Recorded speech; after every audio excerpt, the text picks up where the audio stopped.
Hello everyone, welcome to MS English classes. आज का video जो है हमारा प्रेजेंट इंडेफिनिट टेंस पर है। प्रेजेंट इंडेफिनिट टेंस, इसकी पहचान होती है, इसके क्रिया के अंत में ता है, ती है, ते है, तो है इत्यादि शब्द आते हैं। जैसे आप यहाँ देख सकते हैं, मैं आप लोगों को पढ़ाता हूँ, यहाँ पे ता हूँ आया है। मैं आपका वीडियो देखता हूँ, यहाँ पे ता हूँ आया है। मैं अंग्रेजी बोलता हूँ, यहाँ पे ता हूँ आया है। भारतीय किसान कड़ी मेहनत करते हैं, यहाँ पे लिखते हैं आया है। तो प्रेजेंट इंडेफिनिट टेंस में क्रिया के अंत में ता है, ती है, ते है, तो है इत्यादि शब्द आता है। यही इस टेंस की पहचान है। अब चलिए हम देखते हैं कि प्रेजेंट इंडेफिनिट टेंस, एक टेंस में चार तरह के सेंटेंस आते हैं। एक अफर्मेटिव होता है, एक निगेटिव होता है, एक इंट्रोगेटिव होता है, एक इंट्रोगेटिव और निगेटिव होता है। तो आज हम जो है अफर्मेटिव सेंटेंस के बारे में पढ़ेंगे। अफर्मेटिव सेंटेंस का मतलब होता है सकारात्मक वाक्य। सकारात्मक वाक्य होता है यानी ऐसा वाक्य जिसमें सकारात्मक भाव उत्पन्न हो, अर्थात जिसमें नहीं शब्द न आया हो, कोई प्रश्नवाचक शब्द न आया हो, वह हमारा जो है अफर्मेटिव सेंटेंस कहलाता है। अब इसका बनाने का रूल है कि सबसे पहले आप कर्ता की अंग्रेजी लिखेंगे, उसके बाद से भी या भी का मतलब वर्ब है यानी क्रिया लिखेंगे और उस क्रिया में यस और यस जोड़ेंगे। फिर उसके बाद से ऑब्जेक्ट लिखेंगे यानी कर्म लिखेंगे। फिर अदर वर्ड, अदर वर्ड में आपका टाइम आ जाता है, प्लेस आ जाता है, एडवर्ब आ जाता है। तो अब पहले हम देख लें कि कब हम जो है यस और यस जोड़ेंगे और कब नहीं जोड़ेंगे। तो उसके लिए रूल है कि जब सब्जेक्ट ही, सी, इट और सिंगुलर नाउन जैसे राम, मैन, डॉग, इटीसी यानी जब कोई सिंगुलर नाउन हो तो वर्ब में यस या यस जोड़ते हैं। और जब सब्जेक्ट दे, वी, यू, आई और प्लूरल नाउन हो जैसे मेन, वोमेन, पीपुल, जो प्लूरल नाउन हो तो वर्ब में यस या यस नहीं जोड़ते। तीसरा रूल है कि जब वर्ब का अंतिम अक्षर वो आ जाता है double S, C H, S H, X और जेड, तो क्रिया में जो है होता है तो वर्ब में ईएस जोड़ते हैं और अन्य अक्षर आने पर यानी इन अक्षरों को छोड़ करके अन्य अक्षर आने पर यस जोड़ते हैं। लेकिन ये जो तीसरा रूल है कब लागू होगा, जब सब्जेक्ट हमारा ही, सी, इट और सिंगुलर नाउन होगा तभी यह रूल लागू होगा। अगर सब्जेक्ट प्लूरल में है तो न तो यस जुड़ता है और ना ही ईएस जुड़ता है। तो चलिए इसको जो है हम कुछ उदाहरण की मदद से इसको समझेंगे। हमारा पहला उदाहरण है मैं आप लोगों को पढ़ाता हूँ। तो देखिए जिस शब्द में ता है, ती है, ते है, ता हूँ इत्यादि शब्द जुटा होता है यही हमारा वर्ब होता है। तो पढ़ाता हूँ यह हमारा वर्ब है, यह हमारा क्रिया है। अब इस क्रिया से हमको कर्ता का भी पता लग जाएगा। कैसे लगेगा, इस क्रिया में जब कौन लगा करके प्रश्न करेंगे और जो उत्तर प्राप्त होता है, जो आंसर प्राप्त होता है वही हमारा सब्जेक्ट होता है। जैसे मैं आप लोगों को पढ़ाता हूँ, कौन पढ़ाता है तो मैं, यह आपका सब्जेक्ट हो गया। अगर कर्म का पता लगाना है तो कर्म का पता लगाने के लिए इस क्रिया में क्या और किसे लगा करके प्रश्न करते हैं। क्या लगा करके प्रश्न करेंगे, क्या पढ़ाता है तो इसमें कोई उत्तर नहीं मिला, तो फिर किसे लगा करके करेंगे, किसे पढ़ाता है तो आप लोगों को। यानी क्या और किसे, जब क्रिया में हम क्या लगा करके और किसे लगा करके जब हम प्रश्न करते हैं और जो उत्तर प्राप्त होता है वही हमारा ऑब्जेक्ट होता है, वही हमारा कर्म होता है। यहाँ देखिए सब्जेक्ट भी मिल गया, वर्ब भी मिल गया और ऑब्जेक्ट भी मिल गया। और इस स्ट्रक्चर के अनुसार इसको हम इंग्लिश में ट्रांसलेट कर देंगे। तो स्ट्रक्चर पर आप पहले कर्ता लिखिए, तो कर्ता हमारा क्या है मैं, और मैं का अंग्रेजी हो गया आई। और तब हमें क्रिया लिखना है, क्रिया क्या है पढ़ाना, तो पढ़ाना का अंग्रेजी होता है टीच। अब रूल क्या है कि जब सब्जेक्ट आपका दे, वी, यू, आई और प्लूरल होगा तब आप क्रिया में यस और ईएस को नहीं जोड़ेंगे। जब सब्जेक्ट आपका ही सी इट होगा तब वे जोड़ेंगे। यहाँ पे देख रहे हैं हमारा कर्ता सब्जेक्ट है, इसीलिए यहाँ पर क्रिया में न तो यस जुटेगा ना ही ईएस जुटेगा। और तब कर्म लिखेंगे तो कर्म क्या है, आप लोगों को, तो आप लोगों की अंग्रेजी हो गया यू, अंत में फुल स्टॉप। दूसरा उदाहरण, मैं अंग्रेजी बोलता हूँ। कौन बोलता है, तो मैं, यह कर्ता हो गया। बोलता हूँ यह आपका क्रिया हो गया। क्या बोलता हूँ, अंग्रेजी, यह आपका कर्म। तो यहाँ पे कर्ता लिखेंगे, मैं की अंग्रेजी हो गया आई, बोलना का हो गया स्पीक। तो यहाँ हम देख रहे हैं यहाँ आई सब्जेक्ट है, इसीलिए यहाँ पर क्रिया में न यस जुटेगा ना ही ईएस जुटेगा। फिर कर्म लिखेंगे, अंग्रेजी का हो गया इंग्लिश, आई स्पीक इंग्लिश।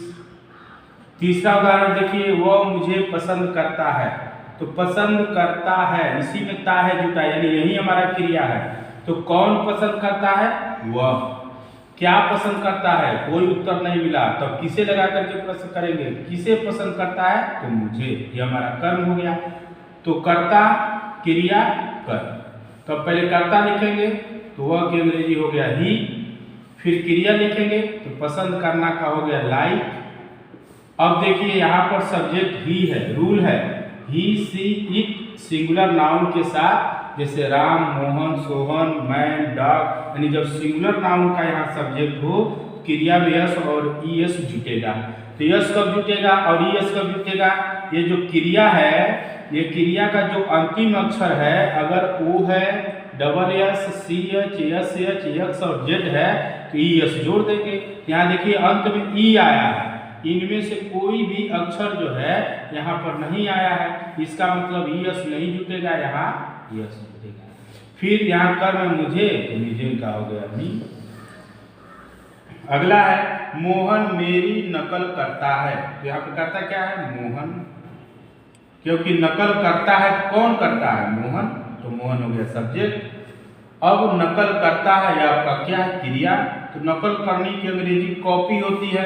तो इसमें सब्जेक्ट आपका क्या है, मोहन, सिंगुलर है, सिंगुलर नाउन है। तो सिंगुलर नाउन का जब सब्जेक्ट होता है तो क्रिया में यस या ईएस जोड़ते हैं। यहाँ पे देखिए क्रिया के अंत में क्या आया, वाई आया है, ये वाई हट जाएगा और वाई जब आता है क्रिया के अंत में तो वाई हटा करके आई ईएस जोड़ते हैं, कॉपीज।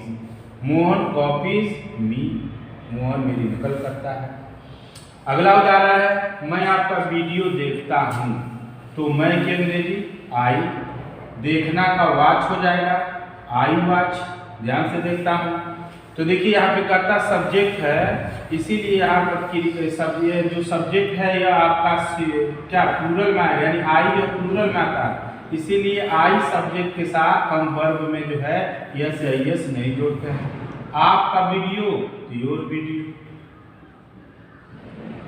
मैं आपका वीडियो देखता हूँ। भारतीय किसान कड़ी मेहनत करते हैं। तो करता क्या है, भारतीय किसान,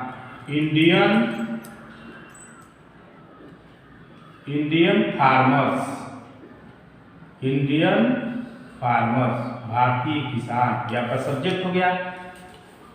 कड़ी मेहनत करते हैं तो वर्क हार्ड, मतलब कड़ी मेहनत करना। अब यहाँ इंडियन फार्मर्स ये प्लूरल सब्जेक्ट है, फार्मर्स बहुत से किसान हैं, इसीलिए क्रिया में हम न तो यस जोड़ेंगे ना ही यस जोड़ेंगे। दूसरा है, वह अपना जन्मदिन मनाता है।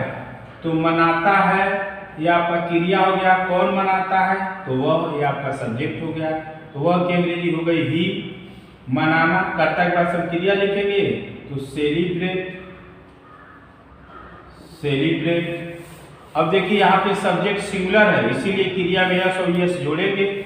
यहाँ अंतिम अक्षर देखिए ई आया है, इनमें से कोई भी अक्षर नहीं है, O double S, C H, S H, X Z. अगर इनमें से कोई अक्षर यहाँ होता तो एस जोड़ देते, अगर इनमें से कोई अक्षर नहीं आया तो एस जोड़ देंगे। ही सेलिब्रेट्स अपना जन्मदिन। तो जब अपना की कोई स्पेशल इंग्लिश नहीं होती है, जब सब्जेक्ट आपका यहाँ पर देखेंगे, ध्यान देंगे, जब सब्जेक्ट आपका ही होता है तो अपना का अंग्रेजी हिज लगता है, जब सी होता है तो हर लगता है, जब इट होता है इट्स लगता है, जब दे होता है तो अपना का अंग्रेजी देयर लगता है, और जब यू होता है तो अपना का अंग्रेजी योर होता है। और जब वी होता है वर्तमान का अंग्रेजी आवर होता है। और जब सब्जेक्ट सिंगुलर नाउन होता है, जैसे राम, मोहन, सोहन, और सिंगुलर नाउन होता है और वो जेंट्स होता है, तो वहाँ पे जो है हम हिज लगाते हैं। और अगर जो है जैसे रीता, सीता, गीता यानी कोई लेडीज सब्जेक्ट होता है तो वहाँ पे हर लगाते हैं। अगर नाउन प्लूरल है तो चाहे वो लेडीज हो या जेंट्स हो, यानी या कह सकते हैं वहाँ पे तब देयर का प्रयोग करते हैं। तो यहाँ पे सब्जेक्ट आपका ही है, इसीलिए अपना का अंग्रेजी हो गया हिज, जन्मदिन का बर्थ, हिज बर्थ। अगला उदाहरण, मेरी माँ मेरे लिए भोजन पकाती है। तो पकाती है आपका क्रिया हो गया, कौन पकाती है, तो मेरी माँ। ये सब्जेक्ट हो गया माई मदर। अब कर्ता के पास से सीधे सब्जेक्ट के पास सीधे क्रिया लिखेंगे, वर्ब लिखेंगे तो पकाना का कुक। अब यहाँ देख रहे हैं माई मदर ये सिंगुलर सब्जेक्ट है, इसीलिए क्रिया में जोड़ देंगे। कुक्स क्या पकाती है, फूड, भोजन पकाती है। मेरे लिए तो फार्मी, मेरे लिए हो गया फार्मी। अब इसको जो है और उदाहरण से हम समझेंगे। अगले उदाहरण में देखेंगे, वह तुम्हारे साथ गोरखपुर जाता है। यहाँ पे जाता है यह आपका वर्ब हो गया, कौन जाता है, तो वह। तो सब्जेक्ट आपका वह है तो हो गया ही, पहले सब्जेक्ट लिखना है तब वर्ब लिखना है। तो जाता है कौन जाता है, यहाँ पे देखेंगे जाता है आपका वर्ब है तो गो। तो जाता है तो यहाँ पे जो सब्जेक्ट है वह ही है, यानी ये सिंगुलर सब्जेक्ट है और क्रिया के अंत में ओ आया है, इसीलिए यहाँ पे हम जोड़ देंगे ईएस। तो गोज वह जाता है टू गोरखपुर, वह गोरखपुर जाता है। तुम्हारे साथ, तो पहले प्रीपोजिशन लिखते हैं विथ, तुम्हारे का हो गया यू। अगला उदाहरण, श्रीमान गुप्ता जी हमें गणित पढ़ाते हैं। तो मिस्टर गुप्ता जी, यह आपका सब्जेक्ट था, क्रिया है पढ़ाना, तो पढ़ाना हो गया टीच। अब देखिए श्रीमान गुप्ता जी, मिस्टर गुप्ता जी आपका सब्जेक्ट सिंगुलर है और इसीलिए क्रिया में हमको यस और यस जोड़ना है। क्रिया का अंतिम अक्षर देखिए सी एच आया, यानी यहाँ पे हम जोड़ देंगे ई एस। यहाँ पे मैं लिखाया हूँ कि कब ई एस जोड़ना है और कब एस जोड़ना है। तो टीच पढ़ाते हैं, क्या पढ़ाते हैं, गणित, यह भी ऑब्जेक्ट है। किसे पढ़ाते हैं, हमें, यह भी ऑब्जेक्ट है। यानी एक डायरेक्ट ऑब्जेक्ट है और एक इनडायरेक्ट ऑब्जेक्ट है, यानी एक सजीव है और एक निर्जीव है। तो अगर सजीव ऑब्जेक्ट को पहले लिखते हैं जैसे अस, उसके बाद से आप लिखते हैं गणित के लिए मैथ। अगर आप चाहते हैं कि हम जो है निर्जीव को पहले लिखें, यानी मैथ को हम पहले लिखते हैं उसके बाद हम सजीव लिखेंगे, यानी उसके बाद अस लिखते हैं, तब आपको बीच में टू लगाना पड़ेगा, मैथ टू अस। मेरी माँ मुझे डांटती है, कौन डांटती है, तो मेरी माँ, यह आपका सब्जेक्ट हो गया। तो माई मदर डांटती है, यह आपका क्या हो गया, वर्ब हो गया। तो स्कोल्ड का मतलब होता है डांटना। अब माई मदर सिंगुलर है, यानी एक ही माँ है, इसीलिए क्रिया में यस हम जोड़ देंगे। मुझे का हो गया मी। वह अक्सर मेरे घर आती है, तो सी आती है लेडीज, यहाँ पे सी हो जाएगा। उसके बाद से देखिए अक्सर, अक्सर की अंग्रेजी होती है ऑफेन, और यह हमेशा वर्ब के पहले प्रयोग होता है, यानी कर्ता के बाद ही इसको लिखेंगे। ही ऑफेन, सी ऑफेन आती है तो कम। अब यहाँ सब्जेक्ट सिंगुलर है, इसलिए क्रिया में जोड़ देंगे। She often comes to my house, मेरे घर आती है। वह हमेशा सच बोलता है, तो ही बोलता है कौन, ही। उसके बाद से देखिए हमेशा, यह भी जो एडवर्ब है, यह भी जो है हमेशा वर्ब के पहले प्रयोग होता है, यानी कर्ता के बाद इसको भी लिखेंगे। ही ऑलवेज, सच बोलने के लिए स्पीक का प्रयोग करते हैं, तो हो जाएगा स्पीक्स। ही ऑलवेज स्पीक्स, सच का ट्रू, वो हमेशा सच बोलता है। तो आज का वीडियो आपका था प्रेजेंट इंडेफिनिट के अफर्मेटिव सेंटेंस पर। इसके अगले वीडियो में मैं आपको इसका नेगेटिव सेंटेंस पढ़ाऊंगा। इस वीडियो को शुरू से लेकर अंत तक देखिए। अगर आपको वीडियो पसंद आता है तो लाइक कीजिए, सब्सक्राइब कीजिए और शेयर करना ना